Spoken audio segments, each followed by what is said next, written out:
إنه هو الغفور الرحيم صدق الله مولانا العظيم وبلغنا رسوله النبي الكريم ونحن على ذلك من الشاهدين والشاكرين والحمد لله رب العالمين مولانا رب صل وسلم وبارك عليه المطوف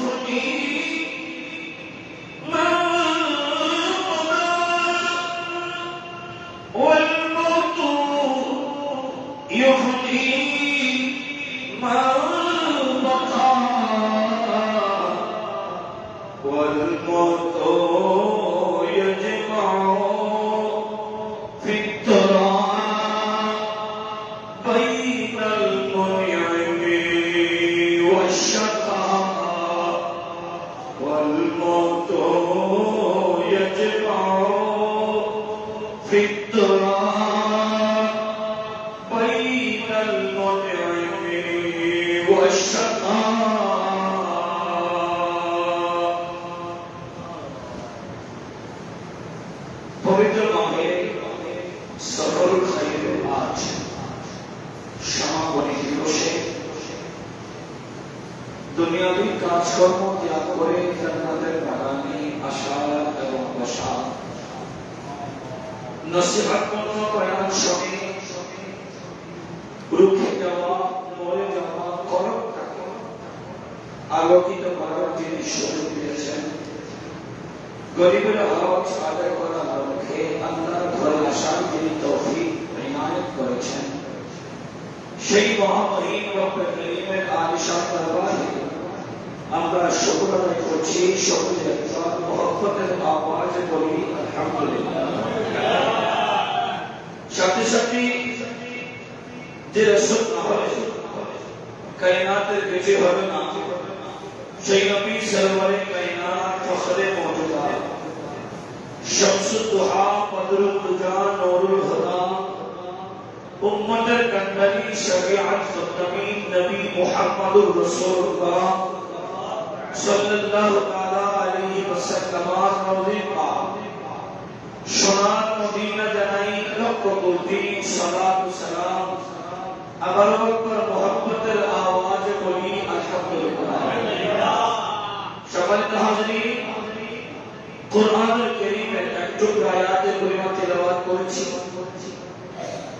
এই আয়াতে কারিমার মধ্যে অতি সংক্ষেপ সর্বসময় আমি আমার আলোচনা আশা করছি আমি যা বলি আপনারা আসলে আমাদের উভয়কে আমল করা আল্লাহ তৌফিক দিন আমিন আমিন ইয়া হাজিরিন রব্বুল কারীম ইরশাদ বাণী করছেন আল্লাহ ইরশাদ করছেন কুল মেহবুব আপনি বলে দিন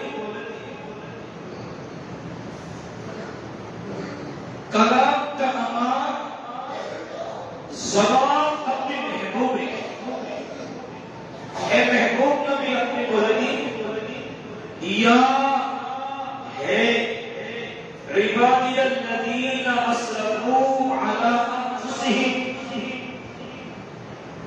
ওই সমস্ত বান্দাদেরকে যারা নিজেদের প্রতি জুলুম করেছে আল্লাহ বলেন মেহবুব আপনি বলে দিন হে আমার ওই সমস্ত বান্দারা যারা নিজেদের প্রতি জুলুম করেছে লা তাকনাতু লা ইয়ানফি এর সম্বোধন করছেন লা তাকনাতু মির রাহমাতিল্লাহ তোমরা মহামহিম রব্বুল কারীমের রহমত থেকে নৈরাশ হয়ো না ইন্নাল্লাহ আবার হরফে মুশাব্বাহে তাকিদ দিচ্ছেন নিশ্চয়ই রব্বুল কারীম ইয়াগফিরুয যুনুবা বান্দার গুনাহ মাফ করে দেবেন জামিআ যত রকমের গুনাহ আছে বরকত বলি আলহামদুলিল্লাহ আল্লাহ শব্দ এনেছে তাকিদ দিয়ে বলছে, আবার শেষে বলছে জামিয়া, যত রকমের গুনাহ আছে রব্বে করিম সমস্ত গুনাহ ক্ষমা করে দেবেন। ইন্নাহু, নিশ্চয়ই নিশ্চয়ই সেই রব্বে করিম হুয়াল গফুরুর রহিম, অত্যন্ত ক্ষমাশীল এবং দয়াবান। দয়া করে বলি আলহামদুলিল্লাহ। রব্বে করিম কালাম যদি আপনার হয়, আপনি বললেন তো চলে, আপনার হাবিব দিয়ে কেনই না বলছেন? বলে আমার হাবিবের সমান, আমি রব্বে করিমের কুদরতের সমান। করে করে বলি সমান। আমার হাবিব যা বলে সেগুলো আমি আল্লাহর আলোচনা, আমি আল্লাহরই কালাম, আমি আল্লাহরই আলোচনা, আমি আল্লাহ যা বলি আমার হাবিব তা বলেন। করে করে বলি সমান। मेरा हाज़रीन, ला तक़नतू मिन रहमतिल्लाह, আল্লাহর রহমত থেকে নৈরাশ হইও না। ওগো আল্লাহ, তোমার রহমত কি? বলে আমি গোটা জমিনের ভিতরে আমি আমার নবীকে রহমতুল লিল আলামিন করেছি। আমার নবী হলো গোটা সৃষ্টির জন্য রহমত, শুধু একটা নির্দিষ্ট সম্প্রদায়ের জন্য নয়। আমার নবী নির্দিষ্ট একটা কওমের জন্য নয়। আমার নবী নির্দিষ্ট একটা অঞ্চলের জন্য নয়। আমার নবী গোটা সৃষ্টির জন্য রহমত। করে বলেছেন, এজন্য যিনি গোটা সৃষ্টির রহমত হবেন, সেই রহমত থেকে নৈরাশ হবেন না। যদি সেই রহমতকে নিজের জীবনে বাস্তবায়ন করতে পারেন, কোরআন বলছে ইন্নাহু ইন্নাল্লাহা ইয়াগফিরুয যুনুবা জামিআ, কারণ যার উপর রহমতুল লিল আলামিন নবী রাসূল রব্বে করিম তার সমস্ত গুনাহ ক্ষমা করে দেন, ক্ষমা করে দেন। ইন্নাহু হুয়াল গফুরুর রহিম বলে। বরকত বলি সুবহানাল্লাহ।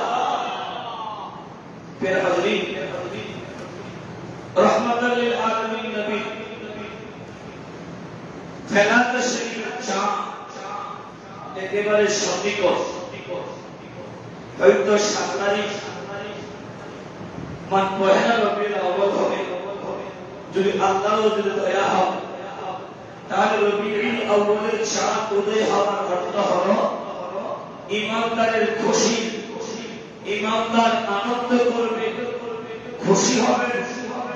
ইমানদারেরা প্রতিটা মসজিদে মসজিদে 12 দিন ব্যাপী করে মিলাদ শরীফের প্রথম তারিখ থেকে 12 রবিউল আউয়ালের আলোচনা আরম্ভ করেছেন।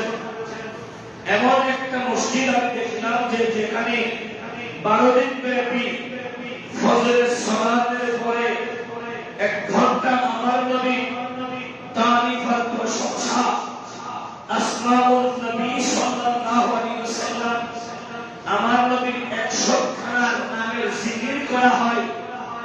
এবং এক একজন প্রতিদিন এক একজন আশিকে রাসূল মুসল্লিদের জন্য নবীর মিলাদ শরীফের খুশিয়াতে তবরুকাতের ব্যবস্থা করেন, চা নাস্তার ব্যবস্থা করেন। আমি আশ্চর্য হলাম, রাতের বেলায় মাহফিল হয়, সকাল বেলায় কেন? উত্তরটা পেলাম যে আমার নবী তো সুবে সাদেকের সময় এসেছে।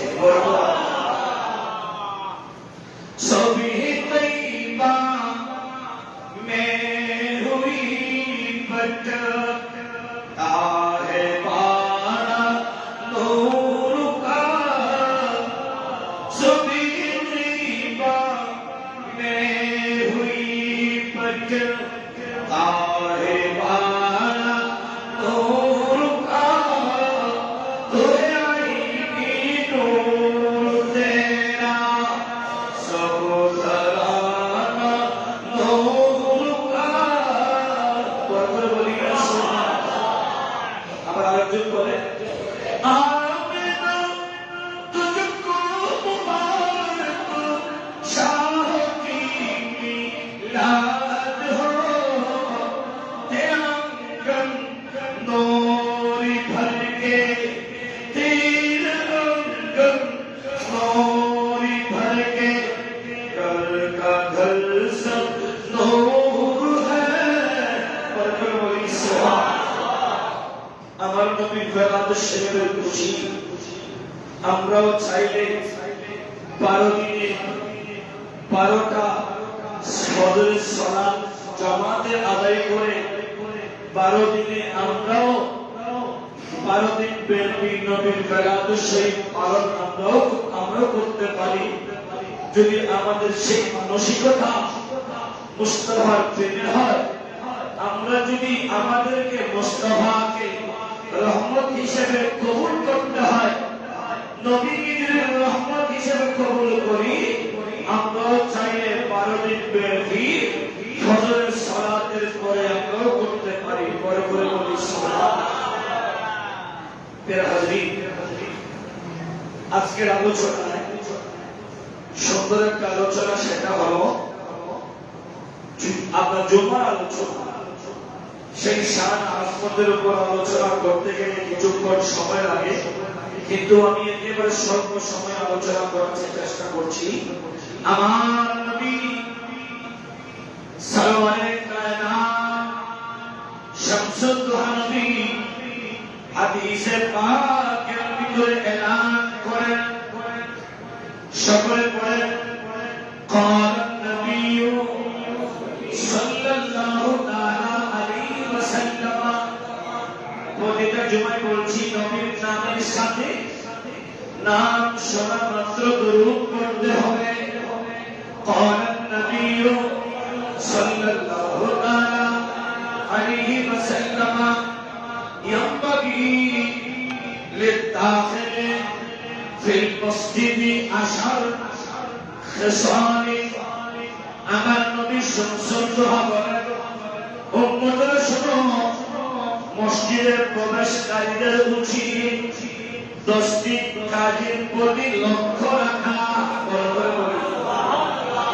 কয়টি 10টি কাজের প্রতি দৃষ্টি রাখা খেয়াল করা আমল করা সাহাবী কিরাম আমার নবীর কাছে প্রশ্ন করলেন নবী এগুলা কি কি আমার নবী বলেন আফদালুহা প্রথম নম্বর হলো আইয়াতু আহাদা খুফাইহি আও নালাইহি ওয়া আইয়াতা বিরিজলিহি ইয়ুমনা বরকত বলি সুবহানাল্লাহ আমার নবী বলেন এই উম্মত শুনো তোমাদের মধ্যে যারা জোতা অথবা খুফিয়া মোজা জোতা অথবা মোজা পরি নামাজ পড়তে আসবে সেই জন্য ভালো করে দেখে নে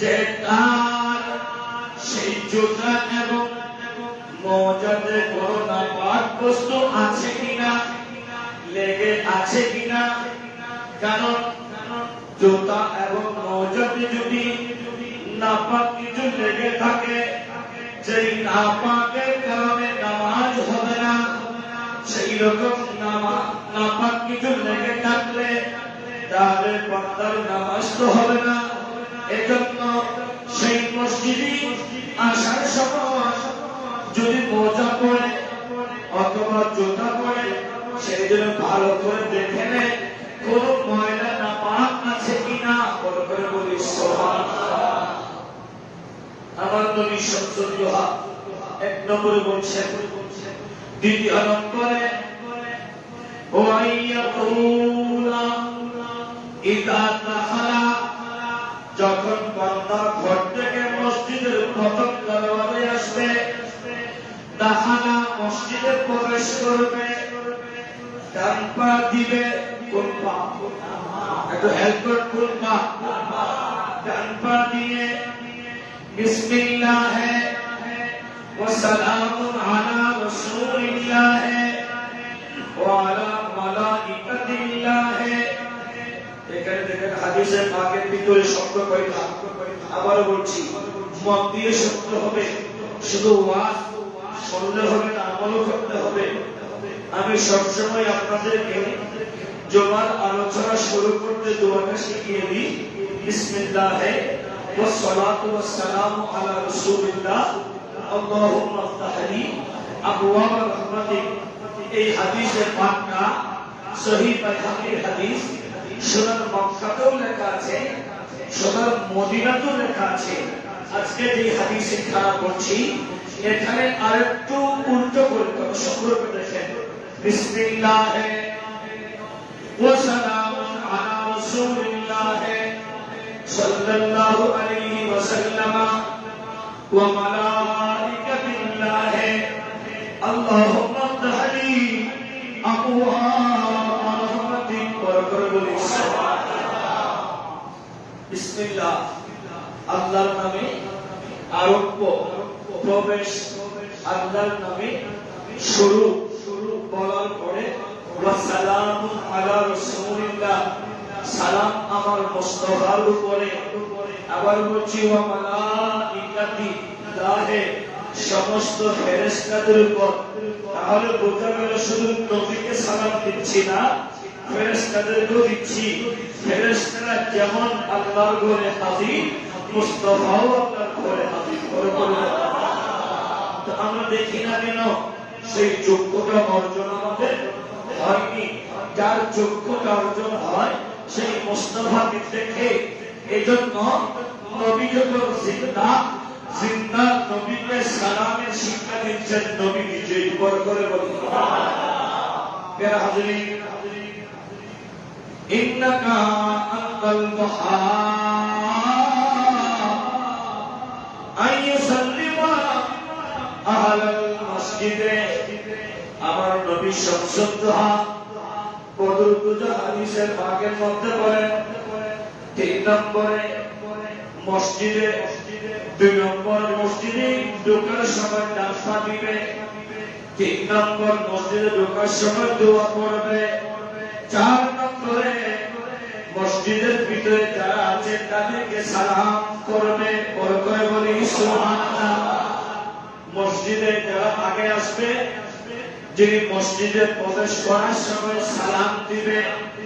আবার বলেন যদি কেহ না থাকে তাহলে এই দোয়াটা পড়বে। কোন দোয়া? আমার নবী শিখিয়ে দিচ্ছেন বড় সুন্দর করে, আসসালামু আলাইনা ওয়া আলা ইবাদিল্লাহিস সালিহিন, আশহাদু আন লা ইলাহা ইল্লাল্লাহ ওয়া আন্না মুহাম্মাদুর রাসূলুল্লাহ। মন দিয়ে শোনেন, মসজিদে ঢোকার আগে সর্বপ্রথম কাজ হলো জোতা মোজা পরার সময় খেয়াল করা নাপাক আছে কিনা। 2 নম্বর মসজিদের ডান পা দিয়ে প্রবেশ করা। 3 নম্বর মসজিদে ঢোকার সময় দোয়া করা, বিসমিল্লাহি ওয়া সালাম, বিসমিল্লাহি ওয়া সালাম আলা রাসূলিল্লাহ ওয়া মালাইকাতিল্লাহ আল্লাহুম্মা ইফতাহলি আবওয়াব রাহমাতিক।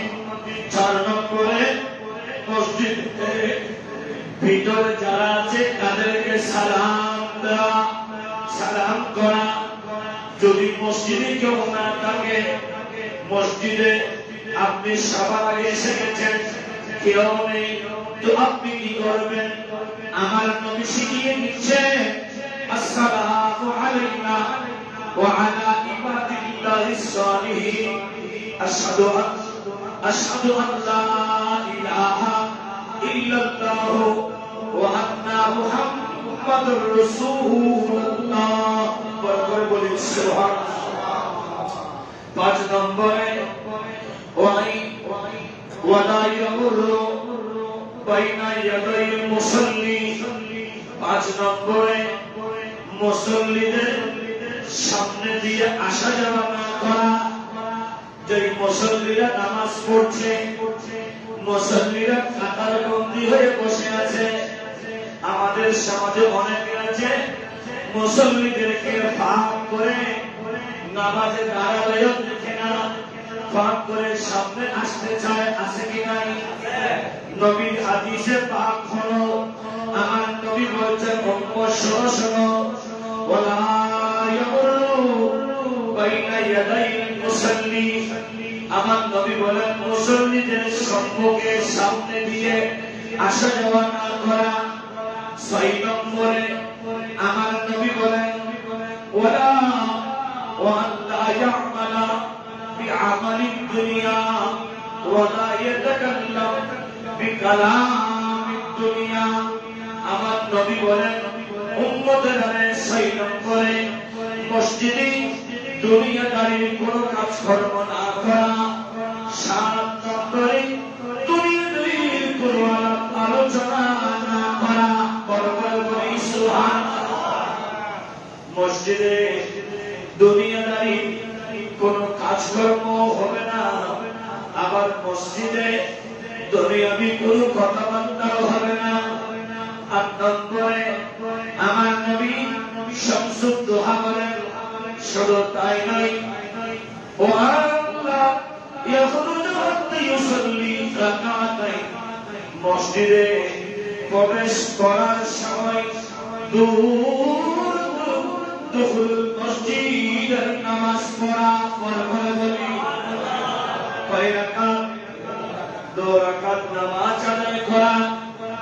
আমার নবী বলেন শোনো শোনো উম্মতেরা, ওয়া আল্লাহ ইয়াদখুলা ইল্লা বিউযুই ওয়া আইয়াকুলা ইযা কামা সুবহানাকা আল্লাহুম্মা ওয়া বিহামদিকা আশহাদু আন লা ইলাহা ইল্লা আনতা আস্তাগফিরুকা ওয়া আতুবু ইলাইক। বরকত বলি সুবহানাল্লাহ। আমার নবী শামসুদ দোহা বলেন 8 নম্বরে মসজিদে প্রবেশ করার সময় 2 রাকাত নামাজ আদায় করা। কিন্তু তবে ওয়াক্তিয়া নামাজ শরীয়ত নিষিদ্ধ সময় হলে যদি সূর্য একেবারে ইস্তিহর নামাজ পড়লে হবে না। ফজরের সূর্য উদয় হওয়ার সময় নামাজ পড়লে হবে না। মাগরিবের আগে সূর্য অস্ত যাওয়ার সময় মিনিমাম 10 মিনিট নামাজ পড়লে হবে না, হারাম সময়। এই হারাম সময় যদি হয় তোমাকে নামাজ পড়তে হবে না। কিন্তু আমার নবী বলেন মসজিদের ভিতরে নিষিদ্ধ সময় যদি না হয় 2 রাকাত নামাজ পড়া মুস্তাহাব। বরকত বলি আর একটা আওয়াজ করে বলেন যারা হাজির। 9 নম্বর হলো ওযু ব্যতীত মসজিদে প্রবেশ না করা। যার ওযু নেই সেই যেন মসজিদে প্রবেশ না করে। 10 নম্বরে ওযু করে যখন দাঁড়াবে, ওযু করে যখন দাঁড়াবে নবী শিখিয়ে দিচ্ছেন এই দোয়াটা করবে। কোন দোয়া? সুবহানাকা, পড়ে না সুবহানাকা আল্লাহুম্মা ওয়া বিহামদিকা আশহাদু আন লা ইলাহা ইল্লা আনতা আস্তাগফিরুকা ওয়া আতুবু ইলাইক। বলি সুবহানাল্লাহ। 10টা কাজ নবী জুমার দিন আমাদেরকে শিক্ষা দিয়েছেন। এগুলো যদি আমরা আদায় করি আমার নবীর হুকুমটা পালন হলো, আমাদের আপনাদের জীবনটা সুন্দর হবে। এখন আমরা জুমার দিনে আসি সকাল শেষে যাই, কিন্তু সকাল আগে উযু করার সময় আমাদের হোশ থাকে না। উযু করে দোয়া পড়ি না। মসজিদে ঢোকার সময় কোন পা দিয়ে ঢুকবো সেটা আমাদের খেয়াল থাকে না। অনেক মুসল্লিদেরকে আমি মিনিমাম তো জুমার দিনে দেখি এরা পা দিয়ে ঢুকছে, জিকির নাই দোয়া নাই শিক্ষা, এমনিতেই এরা ঢুকে যাচ্ছে। প্রতিটা জুমার দিনে আল্লাহর ঘরে ঢোকার দোয়াটা পড়ে পড়ে শিখিয়ে দেওয়ার পরেও যারা পা দিয়ে ঢুকে দোয়া চোখে পাঠ করে না, এদের কাছে প্রশ্ন করি, ভগবান আমার কালকে আমাদের ময়দানে আমার নবীর সামনে কিভাবে দাঁড়াবা? নবী তো তোমাকে শিক্ষার জন্য সুযোগ দিয়েছেন। নবী বলছেন তলাবুল ইলমি ফরিদাতুন আলা কুল্লি মুসলিমিন ওয়া মুসলিমা। সিহাজিত্তার হাদিসে মুসলিমিন থাকলেও আল মুহিদুল আল বুরহানি প্রথম খণ্ডত ও মুসলিমাতিন আছে। প্রত্যেক নর নারীর উপর কোরআনের এলম, সুন্নাহর এলম, কোরআন সুন্নাহর এলম অর্জন করা ফরজ। করে বলি সুবহানাল্লাহ। আমরা শিখছি না কেন? মোবাইল থেকে খবর পড়তে পারি, দোকানে বসে পেপার পড়তে পারি, বন্ধুদের আড্ডাতে একজনের আরেকজনের আলাপচারিতার খবর নিতে পারি। আমি আমার জন্য একটু সময় নিয়ে কিছু কি পড়তে পারি না? আমি কি আমার জন্য কিছু শিক্ষা নিতে পারি না? সেই শিক্ষাটা নেওয়ার জন্য নবী 10টা আমল আমাদেরকে শিক্ষা দিয়েছেন। সেই 10টা আমল যদি আমি আপনি আমার জীবনে শিক্ষারীয় বিষয় হিসাবে শিক্ষা অর্জন করি, এটা আমার জন্য একটা পার হবে। বড় করে বলি হাজরিন, আমার নবী সরওয়ারে কায়নাত শামসুদ দুহা হাদিসে পাকের মধ্যে বলেন, সাইয়েদনা জাবির ইবনে আব্দুল্লাহ যিনি আমার নবীর জন্ম খানা নিজের 2 বেটা এক ভাই আরেক ভাইকে কুরবান করেছে। বাবার রেখে যাওয়া খাবার দিয়ে ছেলে দুটার মৃত্যুর পরেও নবীর আপ্যায়নের যিনি ত্রুটি রাখেন নাই, তিনি হলেন জাবির ইবনে আব্দুল্লাহ। বড় করে বলি সুবহানাল্লাহ। উনি বর্ণনা করেন, قال النبي সকলে বলি সাল্লাল্লাহু তাআলা আলাইহি ওয়াসাল্লাম, ইরলাম আন্নাল্লাহ قد افترض عليكم الجمعة في مقام هذا في شهر هذا من عام هذا إلى يوم القيامة. এই যুবকের দল আমার নবী শামসুদ দুহা বর্ণনা করে, নবী ইরশাদ করেন, আমার নবী বলেন, মহান রব্বে করিম তোমাদের প্রতি জুমা সালাত আদায় করা ফরজ করে দিয়েছেন। বলে বলে বলি আরো প্রবাস করে বলি, জুমার নামাজ তোমাদের জন্য ফরজ করে দিয়েছেন। এই স্থানে, এই মাসে, এই বছরে কিয়ামত পর্যন্ত আমার নবী জুমার নামাজ উম্মতের জন্য ফরজ করে দিয়েছেন। এই স্থানে অর্থাৎ জামে মসজিদে জুমা হবে। এই মাসে অর্থাৎ প্রতিটা মাসের সপ্তাহে জুমার দিন সাইয়্যিদুল আইয়াম। নবী বলেন, দিনের ভিতরে যেই দিনটা বড় দিন, বড় সম্মানিত দিন জুমার দিন।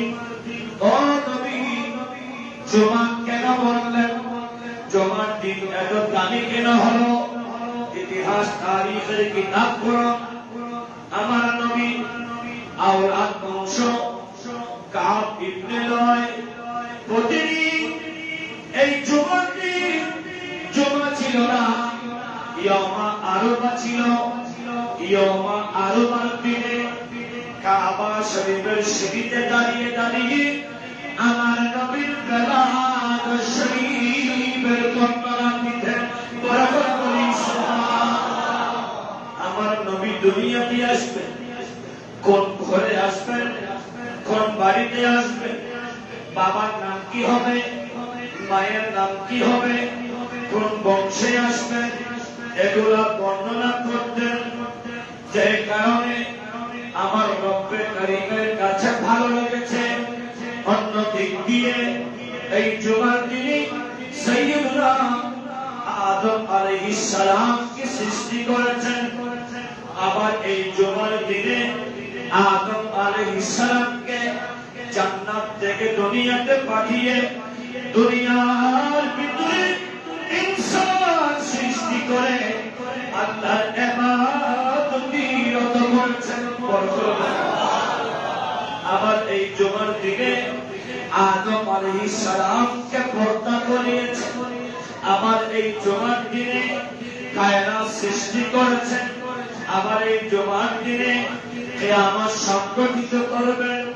যে কারণে এই জুমার দিনটা দামি, যেই দামের কারণে প্রতিটা জুমার দিনে মুমিন বান্দার জন্য জুমার নামাজ ফরজ করে দিয়েছে। এখন যদি আমরা বলি আদম আলাইহিস সালামের আপনার জন্মদিন, মৃত্যুদিন, দুনিয়াতে আসার দিন, এই কারণে আমরা জুমার নামাজ পড়ব না, এটা শিরক হবে, বেদাত হবে, কোরআনে নাই, হাদিসে নাই, করব না, এরকম যদি কেউ বলে সেটা কি কেউ মানবে? হেল্প করে মানবে?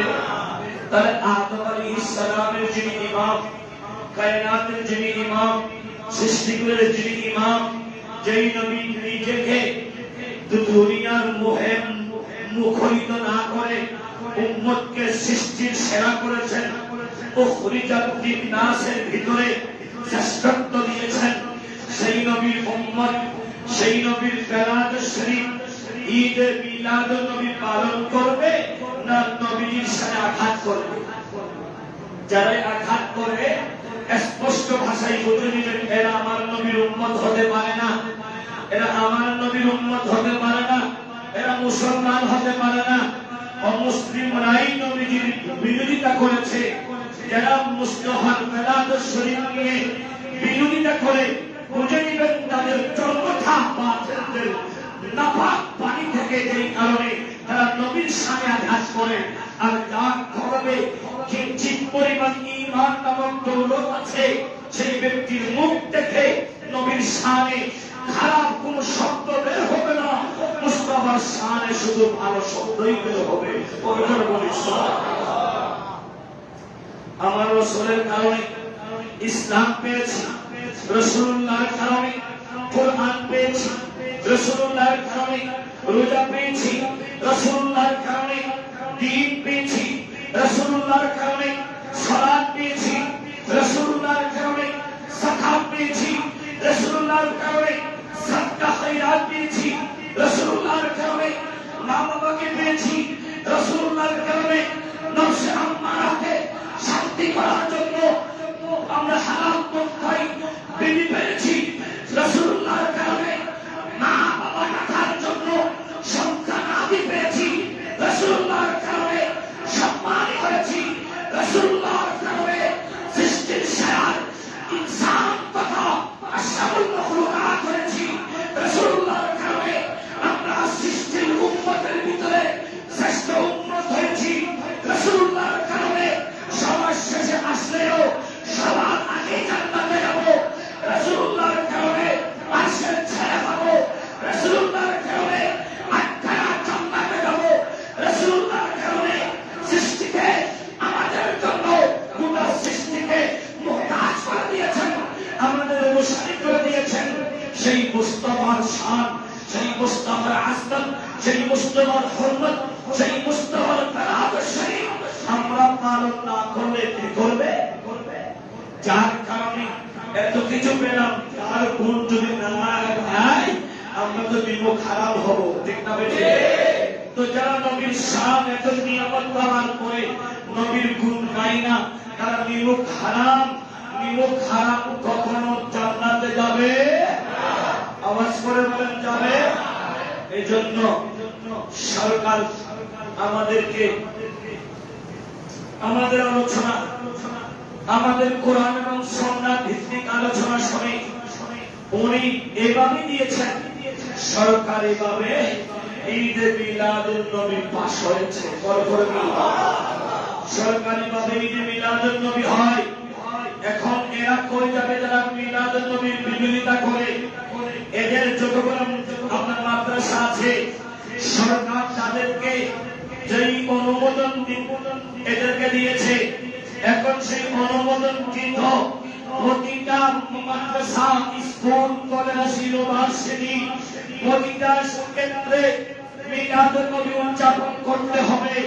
যারা করবে না এরা শুধু নবীর বিরোধী নয়, এরা সরকার বিরোধী। ঠিক না ঠিক? তো যারা সরকার বিরোধী এদেরকে সরকার দ্রোহিতার মামলা করে শিক্ষা দিতে হবে।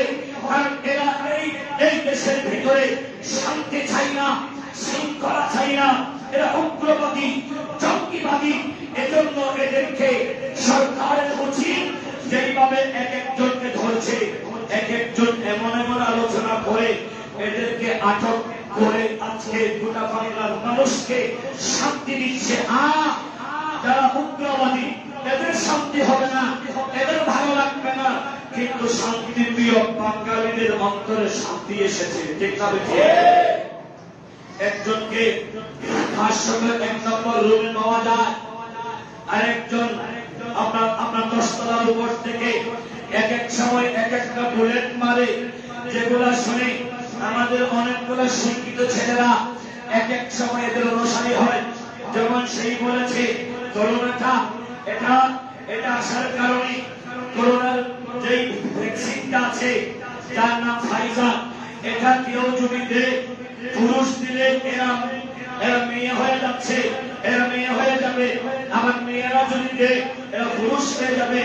এই উদ্ভট এমন কিছু আলোচনা করে হঠাৎ এই পাগলামি করে এই পাগলদেরকে আটক করে যখন শাস্তির আওতায় আনা হবে আর এদের মুখ থেকে এই পাগলামি বের হবে না, গোটা দেশটা শান্তি হবে। ঠিক না? এই জন্য যারা হাজরিন, আসলে ঈদে মিলাদুন নবী আসছে। ঈদে মিলাদুন নবীর জন্য আমাদের এখন থেকে অগ্রসর হতে হবে। নবীর বেলাদ শরীফ কোন দিক দিয়ে কমতি রাখা যাবে না। প্রতিটা মহল্লা, প্রতিটা পাড়া, গ্রামে গঞ্জে মুস্তাফার বেলাদ শরীফ পালন করতে হবে। বঙ্গবন্ধুকে যদি সারা বাঙালিরা যদি স্মরণ করতে পারে, প্রত্যেক বাঙালিরা যদি প্রতিটা শিক্ষা প্রতিষ্ঠানে স্মরণ করতে পারে, আব্দুল হামিদ খান ভাসানীকে যদি স্মরণ করতে পারে, শহীদ রাষ্ট্রপতি জিয়াউর রহমানকে যদি স্মরণ করতে পারে, এরাই তো সাধারণ ইনসান। এরা তো মুস্তাফা নয়, এরা তো নবী নয়, সাধারণ ইনসান।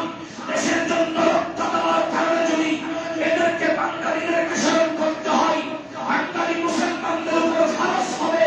যার কারণে ঈমান, ইসলাম, দিন, ধর্ম পেয়েছি, সেই নবীর বেলাদ শরীফ পরিত্যাগ করে মুস্তাফার বেলাদ শরীফ ঈদ মিলাদুন নবী পালন করা। ঠিক না? না হয় বিমুখ হারামি হবে। সম্মানিত হাজরিন, এজন্য আমার নবী শামসুদ দুহা বদরুদ্দোজামালের এই জুমার দিন এটা আল্লাহর পক্ষ থেকে ফরজ করা হয়েছে। কেন আমার নবী বলছেন, ফামান তারাকাহা ফি হায়াতি আও বাদি ওয়া লাহু ইমামুন আদিলুন আও জাইরুন অথবা বিল ইস্তিগফার বিআ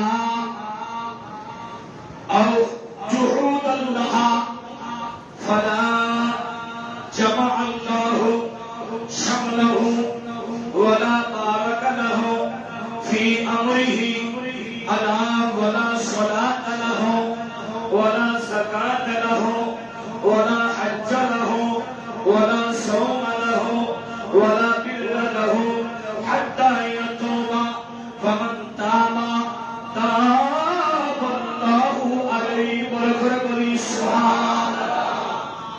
আমার নবী শামসুদ দুহা বলেন, যে ব্যক্তি আমার যুগে অথবা আমি নবীর পরবর্তী যুগে চায় তার ইমাম অথবা ন্যায় পরায়ণ হোক অথবা অত্যাচারী হোক, নবী বলেন আমি নবীর যুগে অথবা আমি নবীর পরবর্তী যুগে অথবা তাদের ইমামের যুগে, রাষ্ট্রপতির যুগে, রাষ্ট্রপ্রধানের যুগে, সেই রাষ্ট্রপ্রধান যদি পরহেজগার হোক অথবা অত্যাচারী হোক, তুচ্ছ বা হিংসার বশত যদি জুমার নামাজ তরক করে, আমার বলি আমি নবীর জুলুম আমার সাহাবী গ্রামের সোনালী যুগ, এইভাবে যে কোনো রাষ্ট্রপ্রধান এর যুগ অথবা যে কোনো কিয়ামতের সকাল পর্যন্ত কোন উম্মত যদি ইচ্ছাকৃত জুমার নামাজ তরক করে, জুমার নামাজ না পড়ে, আর কি হবে? আমার নবী বলেন রব্বে করিম ওই উম্মতের দিন দুনিয়ার কোন কাজে বরকত দিবে না। সাবধান সাবধান। আমার নবী বলেন এই ব্যক্তির নামাজ, এই ব্যক্তির যাকাত, এই ব্যক্তির হজ, এই ব্যক্তির রোজা, এই ব্যক্তির কোন নেকি রব্বে করিমের নিকট গ্রহণযোগ্য হবে না অতক্ষণ পর্যন্ত যে ওই ব্যক্তি তওবা না করে, তওবা না করা পর্যন্ত যে ব্যক্তি ইচ্ছাকৃত জুমা তরক করে, তার নামাজ রোজা হজ যাকাত কিছুই আল্লাহর দরবারে কবুল বলেন না, কবুল হবে না। তাহলে আমার নবী এই জুমার দিনটাকে এত কেন গুরুত্ব দিয়েছে? কারণ এটাতে আদম নবীর যেমন মিলাদ শরীফ আছে, আবার এই জুমাতে আমার নবীর সানাহানিও আছে। আওয়াজ করে বলেন হাজরিন, আমার নবী শামসুদ দুহা আরো বলেন সাইয়্যিদনা আব্দুল্লাহ ইবনে উমর এবং সাইয়্যিদনা আবু হুরায়রা থেকে রওয়ায়াত, আমার নবী উভয় সাহাবী রাসূল এনারা বলছেন সামি'না, আমরা আমার নবীকে বলতে শুনেছি, আমরা আমার নবীকে বলতে আমরা শুনেছি কি রাসূলুল্লাহ সাল্লাল্লাহু আলাইহি ওয়াসাল্লাম ইয়াকুলু আলা আওয়াদি মিনবারিহি লা ইয়ানতাহিয়ান্না আকওয়ামু আও ওয়াদাইহিমুল জুমআতি আও লা ইয়াখতিমান্নাল্লাহু আলা কুলুবিহিম থুম্মা লা ইয়াকুনান্না মিনাল গাফিলিন। আমার নবী শামসুদ দুহা আমার নবীকে বলতে শুনেছেন, তারা বলেন নবীকে বলতে শুনেছি। আমার নবী বলেন মিম্বরে মুস্তাফার উপর উঠে আমার নবী দাঁড়িয়ে আমাদেরকে বলতে শুনেছি। আমার নবী বলেন শেষ জামানায় জুমার তরককারী একদল মানুষ বের হবে। শেষ জামানায় জুমা তরককারী একদল মানুষ বের হবে। আমার রব্বে করিম তাদের অন্তরিক মোহর করে দিবেন, শিলমোহর মেরে দিবেন, অতঃপর তারা আল্লাহকে ভুলে যাবে। এখন অনেক মুসলমান আছে কি নাই? ঘরে আছে, বসে আছে, কিন্তু জুমার নামাজ পড়তে আসে না। আবার অনেকেই জুমার নামাজ পড়তে আসে, ওয়াজ শেষ করার 1 মিনিট একটা ভাষে আল্লাহ ঘরে আসবে, জুমার নামাজ শেষ করে 2 রাকাতের মোনাজাত করার আগে বের হয়ে যাবে। এরকম কিছু নামাজ তরককারী, উপহাসকারী, আল্লাহর ইবাদতকে হেয়কারী মানুষ আছে না নাই? একটু হেল্প আছে না নাই? আল্লাহর ঘরে এসে 2 রাকাত নামাজ পড়ে নামাজকে হেয় করে, আল্লাহর ঘরকে হেয় করে, জুমাকে হেয় করে, এরাও এদের অন্তর্ভুক্ত।